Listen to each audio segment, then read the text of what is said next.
သူရဲကောင်းဟာနောက်နောက်အကြီးကျယ်ရနေခဲ့တယ်။သူနေထုတ်ခဲ့တဲ့အတုံးမကျတဲ့ support ပေးသူဟာအမှန်တော့အစွမ်းစားတွေကိုအစ90မြင့်တင်ပေးနိုင်တဲ့လျှို့ဝှက်အစွမ်းထက်ပုဂ္ဂိုလ်တယောက်ဖြစ်နေခဲ့တာပါ။90နှစ်ထက်မြောက်မှာအနက်ရောင်တကားကြီးကိုချေမှုန်းနိုင်ခဲ့မှုတဲ့သူရဲကောင်းရဲ့အဖွဲ့ဟာJack Jack မရှိရင်တာမန်မိစ္ဆာကောင်းတစ်ကောင်ကိုတော့မနိုင်တော့ပါဘူး။ပထမဆုံးအနေနဲ့သူရဲကောင်းရဲ့ဓာတ်ချက်ဟာထိုမိစ္ဆာရဲ့ခုခံမှုကိုမဖောက်ထွင်းနိုင်ခဲ့ပါဘူး။ပြီးတော့ support ပေးတဲ့စွမ်းရည်ကုန်ဆုံးသွားတဲ့အချိန်တိုင်းမှာသူ့တကူလုံးဟာခဲဆွဲထားတယ်လို့လေးလံလာခဲ့ပါတယ်။သူကတော့ support အစ်စ်ကစူးစမ်းမှုမရှိဘူးလို့ထင်နေခဲ့တာပါ။ဒါပေမဲ့နောက်လက်ကြည့်လိုက်တဲ့အခါမှာတော့ထိုသူဟာသူ့စွမ်းရှိသမျှအကုန်ထုတ်သုံးထားတာကိုတွေ့လိုက်ရပါတယ်။နောက်တစ်ချက်ကတော့ tank အကာအကွယ်ပေးသူဟာလုံးဝတောင်းမခံနိုင်တော့ပါဘူး။မိစ္ဆာရဲ့တာမန်တိုက်ခိုက်မှုတစ်ခုကလည်းသူ့တိုင်းကိုလွင့်စင်သွားစေပြီးနောက်တန်းကမော်ဒန်ဆီယာမကိုပါတေးလူနီးပါးဖြစ်သွားစေခဲ့ပါတယ်။မော်ဒန်ဆီယာမရဲ့အခြေအနေကပိုပြီးတော့တောင်ရေစရာကောင်းပါသေးတယ်။သူမရဲ့အစွမ်းကုန်ထုတ်သုံးထားတဲ့မော်ပညာဟာမိဘအသေးလေးတစ်ခုပဲဖြစ်နေပြီးမိစ္ဆာရဲ့အမွှေးတပင်ကိုတော့မလောင်ကျွမ်းစေနိုင်ခဲ့ပါဘူး။သူရဲကောင်းကတော့ support အစ်စ်ကိုပဲအရေးချင်းမရှိဘူးဆိုပြီးစက်ပစ်တင်နေခဲ့ပါတယ်။ဂျင်နီတယောက်ပဲအမှန်တရားကိုသိခဲ့တာပါ။ဒါပေမဲ့သူမစကားမပြောနိုင်ခင်မှာပဲထူးဆန်းတဲ့အရာတစ်ခုဖြစ်ပျက်ခဲ့ပါတယ်။သူ့ရဲ့အခန်းထဲကနေဘယ်တော့မှထွက်မလာတဲ့အနက်ရောင်တကားကြီးဟာ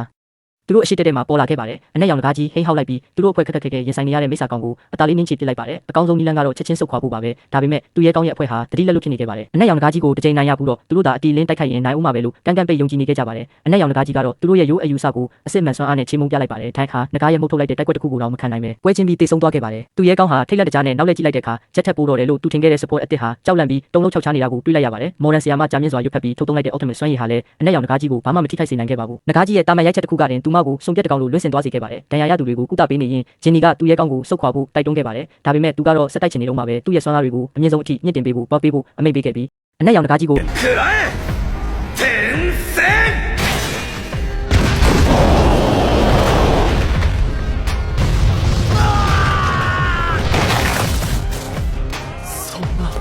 ဂျင်နီကချက်ချင်းပဲအရေးပေါ်ထွက်ပြေးနိုင်တဲ့ပစ္စည်းတစ်ခုကိုသုံးဖို့အကြံပြုခဲ့ပါတယ်။အဲ့ဒါကတော့ဘဲလွာကပေါ်စခန်းနဲ့မဆိုဂျပန်ချိတ်ဆက်ပေးမဲ့ဂိတ်တကားတစ်ခုပါသူတို့ဟာ60နှစ်ထက်မြောက်မှရှိနေတာမို့လို့ဒီဂိတ်ကသူတို့ကိုပုံမှုမြင့်မာပြီးဘေးကင်းတဲ့အလွှာတစ်ခုစီပို့ဆောင်ပေးဖို့ရာဂိုင်းလုံးများပါတယ်။အဲ့ဒီကိုရောက်ရင်နောက်ထပ်ဘောက်စ်ကောင်နဲ့ထပ်မံရင်ဆိုင်ရရင်တော့မှအနက်ရောင်တကားကြီးနဲ့ရင်ဆိုင်ရတာထက်စာရင်အသက်ရှင်တန်နိုင်ခြေပိုများပါတယ်။ဒါပေမဲ့ပေါ်တဲ့တကားပွင့်လာတဲ့အချိန်မှာပဲအနက်ရောင်တကားကြီးဟာရုတ်တရက်တိုက်ခိုက်မှုကိုရပ်ပြီးအဲ့ဒီဂိတ်တကားတွေကိုသူ့လိုလိုတက်တက်ကြီးပြန်တန်းဝင်ရောက်သွားခဲ့ပါတယ်။ဒါကိုဘယ်သူမှကြိုတင်မမျှော်လင့်ထားခဲ့ပါဘူး။အနက်ရောင်တကားကြီးတခြားလွှာတွေကိုကျူးကျော်ဝင်ရောက်သွားတာဟာအပြစ်မဲ့တဲ့စွန့်စားသွားတွေကိုတေးချပျက်စီးစေမှာဖြစ်ပါတယ်။ဂျင်နီကတော့ဂိုင်းချုပ်ဂူရိုစီကိုချက်ချင်းစီရင်ခံဖို့ပြက်ပြက်တသားဆုံးဖြတ်လိုက်ပြီးဒီပြဿနာကိုရှင်းလင်းပေးဖို့Jack Jackကိုပြန်လာပေးပါလို့တောင်းပန်ခဲ့ပါတယ်။နောက်ဆုံးမှာတော့သူမဟာသူတို့အဖွဲ့ဘာကြောင့်ဒီလောက်ထိအားနေသွားရလဲဆိုတဲ့အမှန်တရားကိုဖွင့်ဟပြောဆိုလိုက်ပါတော့တယ်